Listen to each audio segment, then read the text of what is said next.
Hi guys. So a lot of people come to us for car buying advice, and well, usually when that happens, the first question I'll ask back is, what is your budget?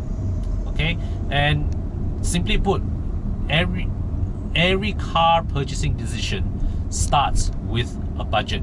You need to know how much money you have to spend, and I'm not talking just about in terms of a totality budget, but rather how much do you have to spend up front, as well as how much do you have to spend on a monthly basis. So once you have your monthly installment budget and your upfront budget, that is when you can work backwards and determine what is your total budget. Now, a lot of people make the mistake of thinking of budgeting purely in terms of the purchasing cost, and that's it. All right, but the reality is that car buying, there are usually a lot of add-ons that push the actual price way beyond what is written on the sticker. Okay, so yeah, so you have to be aware of all these additional costs, all right, before you truly commit to the car buying decision. Otherwise, you really are setting yourself up for a very, very rude surprise when it's time to sign the check. So beyond the purchasing price, net purchasing price of the car, you always need to look at on-road costs. What I'm talking about is these are registration, all the JPG registration process, your road tax, which fixed amount. All these are fixed one. Your road tax especially is based a function of your car's engine capacity. The bigger your engine, the higher your road tax. Plain and simple. Then there's also insurance. Now, insurance is a function of your car's market value, or rather how much you want to insure your car for.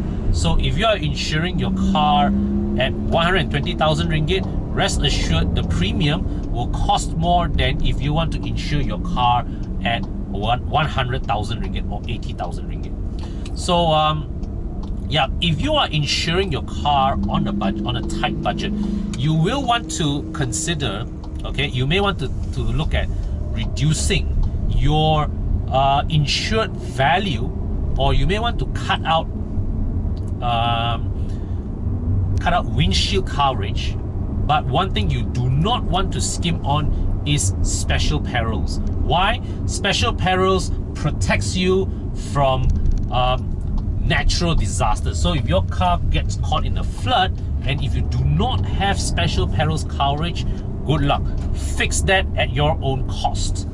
Now, of course, when it comes to determining your insured value, you would want to, where possible, try to get the insurance company to agree on an insured value, an agreed insured value that is equivalent or slightly more than the balance of your bank loan. Okay, so the reason why is, let's say, like if your car gets involved in an accident, total loss, or if you car gets stolen, at the very least, the compensation that you get is enough for you to pay off your bank loan. Okay, remember, just because your car is stolen or your car gets total loss, it does not absolve you from settling your bank loan. You in fact have to settle the full sum immediately. Okay, so that's one. Now then, so that's insurance, that's road tax. Now we look into your monthly budget. So that's when you think, okay, how much your monthly your monthly budget. Based on that, you calculate your car loan. Now then, of course, in the case of buying a used car, you also need to set aside extra budget for upfront repairs, which you need to determine by sending the car in for inspection at a trusted mechanic or a service center. Now then, the other thing that you want to think of is when you're buying a used car from a used car dealer, the used car dealer will always try to mark the price of the car up with what they call processing fees. And don't blame the used car dealer for that. They are also out to make a profit. What you as a smart consumer need to do is, during your negotiation phase, ask the used car dealer straight up, what is the on the road price with insurance, and negotiate from there. Okay, so don't look at the whatever is it that they write on Muda and Carlist and negotiate from that point. And after that, once they give you the invoice, why is it more? Why is it more? Because you haven't talked about insurance and road tax and all. So always, when you're dealing with used car dealers, ask them straight up, what is the price on the road with insurance? Okay, so now we move on to the budgeting of your loan. Okay, so you need to think, when thinking of your loan, you want to think of how much you want to pay monthly versus how long, for how long. So let's say like you are looking at $800 for 7 years. That's a loan of about 55 to 60,000 ringgit. Okay, so but let's say like if you want 80,000 ringgit, what you need to do is you either need to pay more every month, or you have to pay for a longer tenure.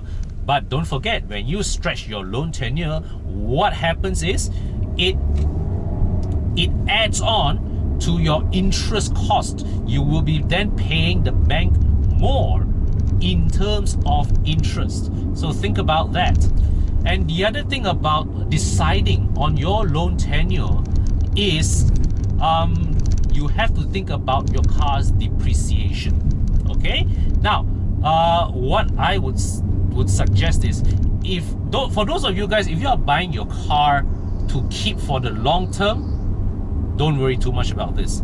But if let's say you are buying your car with the mind that you are going to change cars in say 4 years, what I would suggest that you do is go look at 4-year-old examples of the same model, okay, and structure your loan in such a way that after 4 years, your balance is thereabouts of the car's projected market value at the time. Okay, so many a times, right, people take 9-year loans, okay, 9-year loans, maximum 90% loan. What happens is 4 years down the road, they think, hey, they want to sell the car, but what they realize is that the balance that they owe the bank is more than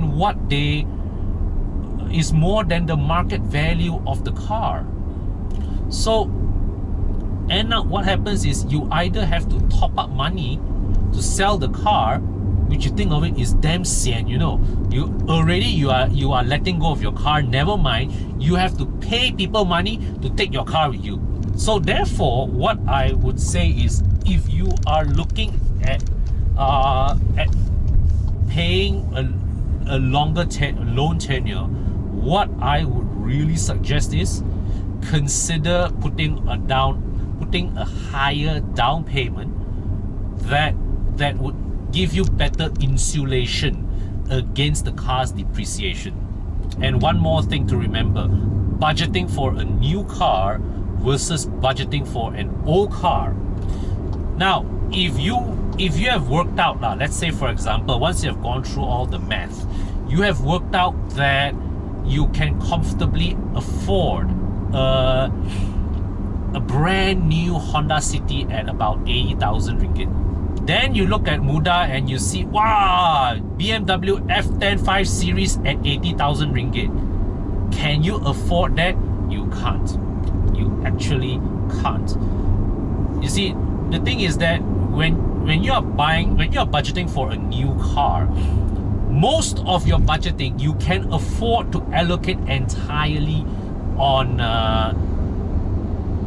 the purchase price, with a bit left for your servicing. But when you're buying a used car, you do have to remember that that car no longer comes with warranty, and there is wear and tear in that car that you will need to fix up.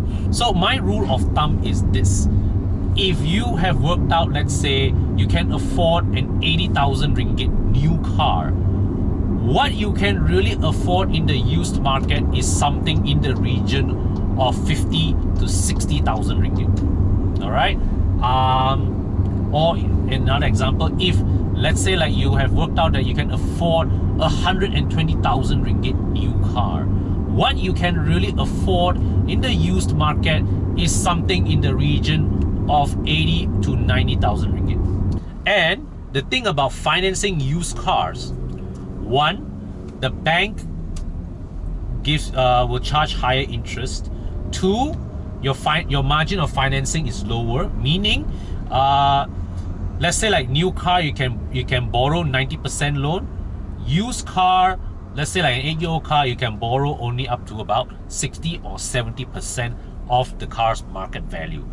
Thirdly, the loan tenure provided will also be shorter. So let's say like you can get 9 years for a new car. Used 8 or 9-year-old car, maybe the bank will only give you about what, 6-7 years. So all these will factor into your purchasing consideration. So okay, to sum up, the most important takeaways that you may want to have is, one, be aware of all the possible add-on costs before you commit to the purchase. Two, when it comes to your loan tenure, keep an eye on the car's anticipated depreciation. If you are buying a car with a poor depreciating track record, consider putting in a higher down payment just so that to avoid getting yourselves burned when it's time to sell the car.